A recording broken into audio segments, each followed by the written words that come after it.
Hi guys, me again. First of all, I just want to thank you all for your kind comments and your messages. Truly overwhelming, as usual. Can't thank you enough. So we got to where I was now at rock bottom, I believe, and well, I was, and I was on one of my benders. Well, it was coming to an end of a bender at a mate's house, and I was on Messenger, and this is when I first reached out. I reached out to Tommy Johnson, because I seen his green light active on Messenger at about 5 o'clock in the morning, and I had it in my head I wanted to try and make an effort to get in sober, and I asked him if he knew of any ex-military services out there that would help me, and unbelievably, he came straight back to us with the Rovi project, and he says he would get in touch, and he did. I believe he got in touch with Brian, and Brian, this all happened within a few hours. It was quite remarkable. Between Brian and Donkey and Tommy Johnson, they'd sorted out me to get picked up from my mum's house, who I'd told about this, and she was chuffed that I was trying to get the help. And within a couple of hours, Al Davison and Stu Cahill arrived to pick me up, and take me to the train station. Via McDonald's, which was nice. So we went. I was within me reaching out to help and getting on a train was probably about 5 or 6 hours, and I arrived at Sedba to be picked up by Brian and his mate Nathan, which was unbelievable. I couldn't believe it, how all this had happened. And I then began my first residential rehab course. I say first, but we'll get to that later. So the first time, as I say, I came down to Rovi, I spent in total almost 3 months doing the programme. I think it was early January I came down, and when I got down, we began the programme by sorting out my habits that I had to deal with. So we come up with a plan that's involved getting the right amount of sleep, nutrition and exercise, and also getting in touch with NHS services and that sort of thing for counselling and other services along the way that would help with me. And then I spent time working with Brian on his farm, and which allowed me to burn off the excess energy that I had during the day. And then we were also out exercising quite a lot as well with Brian, because I think he was training for a marathon at the time, and we done some funny runs, and we done some crazy runs, including one 10-miler through a blizzard on a Friday night, about 10 o'clock at night, I think, or 8 o'clock at night or something crazy, but it made me laugh. And then, so I'd spent this 3 months there. During this 3 months as well, I'd also thought I'd sorted my relationship out with my ex. The kids had been down to visit a few times, and everything was moving smoothly in the right direction. I'd even got an exciting job opportunity presented to become a wind turbine technician, working on the wind tunnel, the wind turbines, which was amazing. And it was after just about 3 months that I began doing the training course for working on the wind turbines. When I was on the course, it was a 2-week course. So the first week, it was in Glasgow as well. So after the first week's course, I travelled back to Sedba.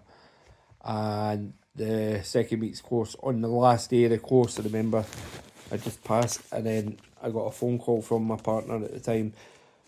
A family member had been taken into hospital and only had a matter of days or weeks to live.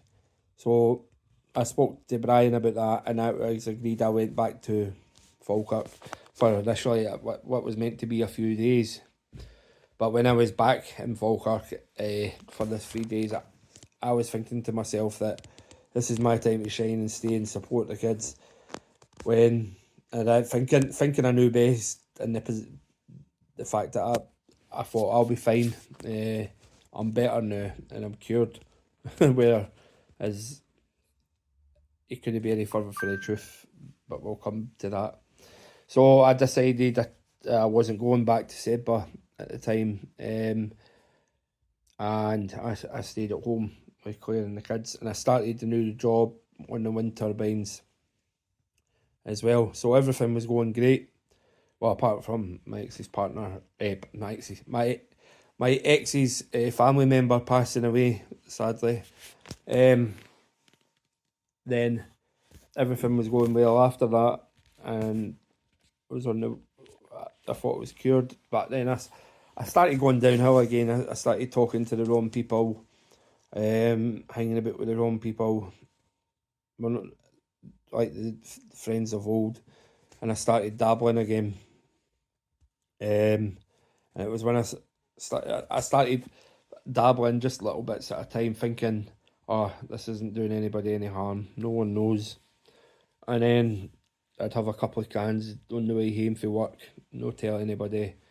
And then obviously I started to unravel again. This was after about 2 or 3 months of being home. So when I started unraveling again and everybody found out, I was pretty much, before you know it, nowhere to live, no father to my kids, no partner. I was just back to rock bottom again. And it wasn't till mid-December, when I first made touch with Brian again, and I spoke to him and told him of my issues, and it was agreed that I could come down and take part in the first Tom Thacker course, which was a residential program that I was starting in January at Sedba, and I agreed to do this. And it was a tough decision, but again, within a week, well, it wasn't a tough decision. It was what I needed, but within a week, I was back down in Sedba. I arrived at JC's house, who kindly, along with Michelle, was able to put me up over New Year because the trains were on strike, which meant that it would have delayed me getting to Sedba in the long run.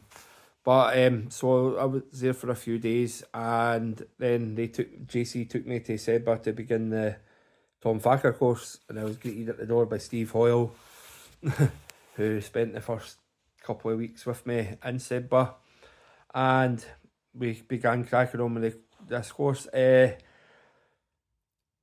One thing they say that relapse is a part of recovery, and I now know that to be 100% true, because I knew this time going into this course that I was ready for my life to change. I knew where it went wrong from the previous time.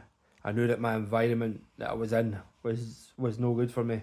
Everybody I knew from home had like connections with drugs and drink, and it was a way of life up there where I had to change my life.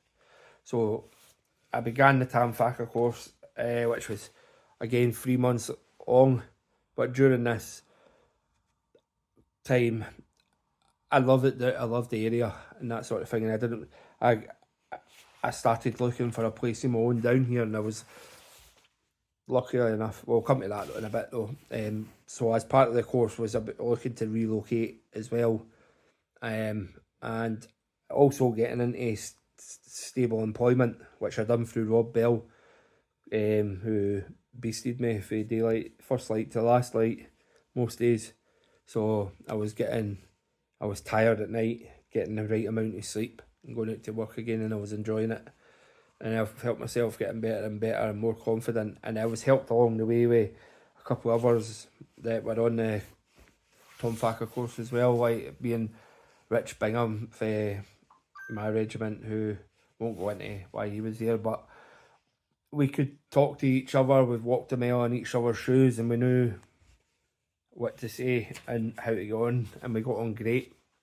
Also got on brilliant with Nathan, who's now my best friend while I live here. And I had, it was extra support, as well as Brian and Grace, who their ears must absolutely bleed, like when that house is full, or was full with all ears.